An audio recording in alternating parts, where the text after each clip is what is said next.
Hey guys, welcome to the Tech Talk in Financial Services, Watson Tech Talk in Financial Services, where we'll explore some of the use cases of how Watson AI can help our financial clients solving some of the business problems they have. Today, we'll specifically talk about how IBM Watson can help in some of the business processes using business automation process and RPA. And to talk about that, I have two of my favorite people, Dan Anders and Aneri, who will throw more light on this. So Dan, starting with you, right? What have you seen in this space? How clients have been thinking about it? Can you shed some light on that? Yeah, Arun, thanks. Absolutely. So, just briefly, I'd say, although there are different levels of maturity, right? All of my clients are at some point in this kind of like a transformation of customer servicing, right? So, whether that's expanding the number of digital interactions that they support for customers or allowing customers to like self-service themselves, and kind of just overall trying to accelerate the way that they can complete transactions that they're interested in, right? So it's really popular, but there's some kind of bumps along the road, right? Some challenges there. So first, I feel like we need to do a better job of meeting customers in the channel where they want to interact, right? So whether that's voice or web or mobile or email even, like we need to be flexible so that we can deploy through any or all of those, right? Second, we've got to have the ability to implement like flexible workflows, right? Because some of these interactions that customers want to perform, they may require human review and approval, or others might just want to just straight through automate, right? So we've got to have the ability to kind of adapt to what those needs are. And then finally, the third challenge I see is that we can't waste time. Like this, there's so much of an emphasis on speed, right? Deploying, right? Getting something into a customer's hands. We can't take the time oftentimes to create like new interfaces to backend applications. So that's where I think RPA is a really exciting component of this because it can allow you to kind of reuse those existing system interfaces to just save time in your project schedule, right? So those are kind of the three challenges I see. Really excited for the demo. So I'll turn it over to Neri and tell us what you had to show today. Yeah, thanks, Dan. Those are some great challenges that we can definitely talk about today in our demo. So let me show you an example where we created a customer who uses a virtual agent to submit a request, which is processed through a business workflow and then approved after validating against an external system. The virtual agent was created using Watson Assistant. The workflow was modeled with the IBM Business Automation workflow, and the external system that we used was IBM Robotic Process Automation. So let me show you what that looks like all together.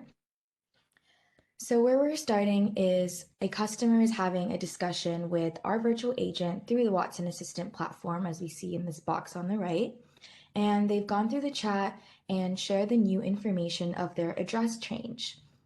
The virtual agent has gathered the needed address information and the business ID from the customer and then starts a managed workflow that's running on the business automation workflow environment to handle this new information. And that is shown right here. So the workflow will first trigger an RPA bot that opens up the YTJ external site and then makes a search using that business ID given by the customer. So we have our RPA runtime window running right here, performing that search, and this is the user interface. So the bot then extracts the official address information from YTJ for that specific business ID and then sends it back to this workflow. When the bot has gathered the official address information from YTJ, the workflow automatically moves forward to the next step, and it brings up that human task right here, which involves validating this address change and validating that data. The workflow will show the UI with both of the information that the customer has put in, as well as the RPA bot and what they have found doing the external search. So we can see that right here. And now the bank employee can inspect if these match and then decide whether to accept or decline the address information change. And as we see here, the address information actually doesn't match up to the YTJ data. So the bank employee will go ahead and decline that. And then the rest of the workflow is fully automated and executes based on that decision made. So if the change request would have been accepted, then the workflow would save the new address into the bank's CRM system and then notify the customer. But if not, like in this case, they will send an email to notify the customer that the address information change has been rejected. And just like that, we've completed our demo showing this whole workflow process and having seamlessly integrated with the virtual agent. Wow, thanks, Aneri. That was awesome. There's a lot of information in like a short amount of time too. So let me try and summarize what I think you shared with us, right? So the beginning you showed Watson Assistant to create, an example of a virtual agent to interact with a customer, allow them to request something, right? You showed the kind of the web chat version of that, but that could just be, as well be a voice agent or some other channel, right? So that's cool. The second part was the automation workflow, right? Being able to design that workflow that this example had human intervention. They needed to provide some approval, right? But there could be some interactions or transaction types that don't need human approval, right? So they just as well could just straight through, automate, right? And then the third thing was using RPA, kind of that little secret sauce connector to allow us to use like an existing interface, a screen actually that an end user normally utilizes. We can use RPA to connect it and like drive the interactions with that screen so that we're not spending time on development, creating a new API to get to this backend system, right? Why not use right there what's there already? So that's like three really important things. And I really love how those different pieces of technology kind of address those challenges that I was talking about in the beginning. So it's really fantastic. Thanks for sharing that, and I really appreciate it. So back to you, Arun. Anything else you want to say to wrap us up? Oh yeah, I mean, thanks already for showing this super cool demo, and Dan, as always, thanks for sharing your insights into insight into this use case.